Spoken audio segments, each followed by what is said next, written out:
இன்னைக்கு வாஸ்து அப்படிங்கிற தலைப்பில் ஊஞ்சல் அப்படிங்கிற விஷயத்தை பற்றி தான் பேச போகிறோம். குறிப்பாக ஊஞ்சல் அப்படின்னாலே எல்லாருக்கும் ரொம்ப ஒரு பிடித்தமான விஷயம். அதிலும் வந்து அந்த ஊஞ்சலில் வாஸ்து இருக்குதா அப்படின்னு நிறைய பேர் கேட்டிங்கன்னா நிச்சயமாக ஊஞ்சலையும் வாஸ்து இருக்குது. அது ஒரு வெயிட் அப்படிங்கிற ஒரு சிச்சுவேஷனை கிரியேட் பண்ணுது.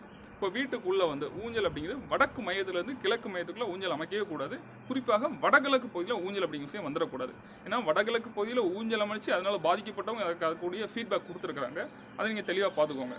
வீட்டுக்கு வெளியிலையும் வந்து வடக்குலேருந்து கிழக்குக்குள்ளே வடகிழக்கு பகுதியிலும் அந்த ஊஞ்சல் அப்படிங்கிற விஷயம் அமைச்சிடவே கூடாது. இப்போ எந்த பகுதியில் அமைச்சால் ரொம்ப சிறந்த பலனை கொடுக்கும் அப்படின்னா வீட்டுக்குள்ளே தெற்கு மையத்திலேருந்து மேற்கு மையத்துக்குள்ளே அந்த ஊஞ்சல் அப்படிங்கிற விஷயத்தை கொடுத்தீங்கன்னா ரொம்ப மிக சிறந்த பலனை பெற முடியும். பெஸ்ட் அவுட்புட் உங்களுக்கு அந்த இடத்துல கிடைக்கும். நல்ல ஒரு ஃபீல் பண்ண முடியும். அதே சமயம் மேற்கு மையத்திலேருந்து தெற்கு மையத்துக்குள்ளே வெளிப்பகுதியிலையும் அந்த ஊஞ்சல் அப்படிங்கிற விஷயத்தை கொடுக்கலாம். இப்போ வடமேற்கு பகுதியில் ஊஞ்சல் அமைக்கவே கூடாது அப்படின்னா வடமேற்கு பகுதியில் ஊஞ்சல் அமைக்கலாம். அந்த அளவுக்கு தென்கிழக்கு பகுதியில் வெயிட் பேலன்ஸ் ஆகுதான்னு பார்த்துக்கோங்க. தென்கிழக்கு பகுதியிலையும் நீங்கள் ஊஞ்சல் அமைச்சிங்கன்னா தென்மேற்கு பகுதியோட அந்த வெயிட் வந்து பேலன்ஸ் ஆகுதா இல்லையாங்கிற பொருத்தி பார்த்து அந்த இடத்துல அமைச்சிங்கன்னா சரியாக இருக்கும் நண்பர்களே.